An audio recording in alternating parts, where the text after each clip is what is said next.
दिल्ली में मैं तकरीबन 4 से 5 केंद्रीय मंत्रियों को मिला, जिसमें नितिन गडकरी जी से मुलाकात हुई और हिमाचल प्रदेश के जो 59 नेशनल हाईवे उन्होंने घोषित किए थे उस संदर्भ में चर्चा हुई।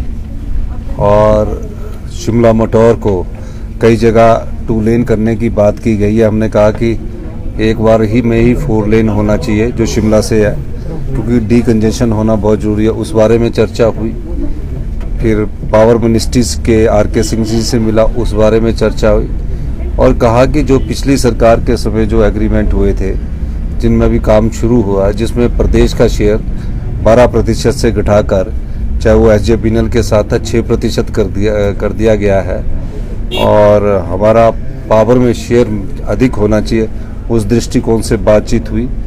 और टूरिज्म मिनिस्टर से बात हुई, हमारे जो एजुकेशन मिनिस्टर है उनसे बात हुई, हमारे एनिमल हस्बेंड्री के मिनिस्टर है उनसे बात हुई, सभी से बात हुई। और उन्होंने कहा कि आप योजनाएं लाएं, योजनाओं पर गौर किया जाएगा। और हमने कहा कि हिमाचल प्रदेश एक छोटा सा राज्य है, आर्थिक बदहाली के दौर से गुजर रहा है, जो सरकारी योजनाएं हैं उसमें हमारे को DPR तैयार करने को बात की है। तो उस संदर्भ में अब अगले आने वाले दिनों में मैं बैठ के करके योजनाओं को टाइमलाइन के अंदर बनाने की कोशिश करेंगे।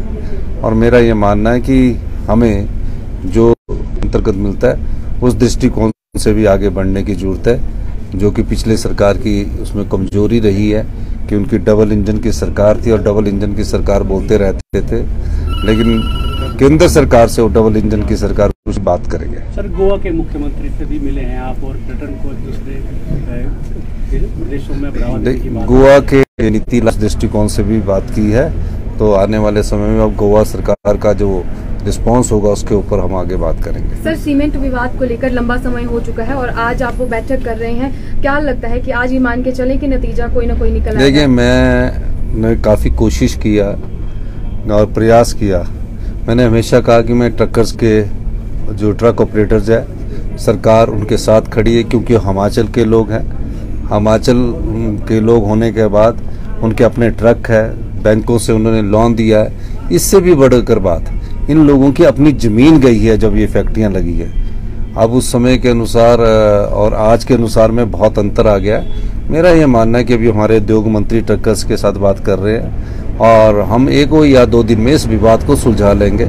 चाहे इसमें कहीं ना कहीं हमें कोई ना कोई कदम तो उठाना ही पड़ेगा, उस दृष्टिकोण से आज हम बात कर रहे हैं। किसी ना किसी दोनों पक्षों को हम मनाने की कोशिश करेंगे और जहां होगा वहां सही पर ना किसी को नुकसान हो, इस दृष्टिकोण से भी हम बात करेंगे। लेकिन मैं ये कहना चाहता हूं कि ये विवाद अब लंबा चलने वाला नहीं है, या आज या कल में हम इसका बिल्कुल सख्त कार्रवाई की जाएगी, कि सबके खिलाफ सख्त कार्रवाई की जाएगी। अभी हमारे बजट सत्र की अभी तो घोषणा कुछ हुई नहीं है, आज ही मैं आया हूँ। अब जब भी बजट सत्र की बात होगी मैं आपको जरूर। कर्मचारी चयन नियोग सस्पेंड चल रहा है और पिछले कल ही मुझे एजुकेशन सेक्रेटरी ने अपनी रिपोर्ट सबमिट कर दी है और बड़े दुख के साथ कहना पड़ रहा कि बड़ी गंभीर स्थिति है और अभी रिजल्ट निकले नहीं है, पर उनको भी पेपर बेचे गए। तो मेरे को अभी जो पुलिस की रिपोर्ट है वो आना बाकी है और निश्चित तौर पर अगले मार्च अप्रैल से तो हमने जो पोस्टें हैं कुछ सैंक्शन करने जा रहे हैं और तकरीबन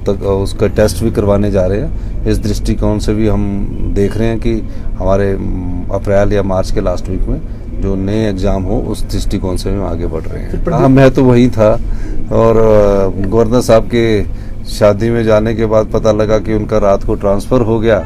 तो अब नए राज्यपाल मिले, मैंने उनसे प्रयास किया था बातचीत करने का, लेकिन उनका फ़ोन बिजी आ रहा था।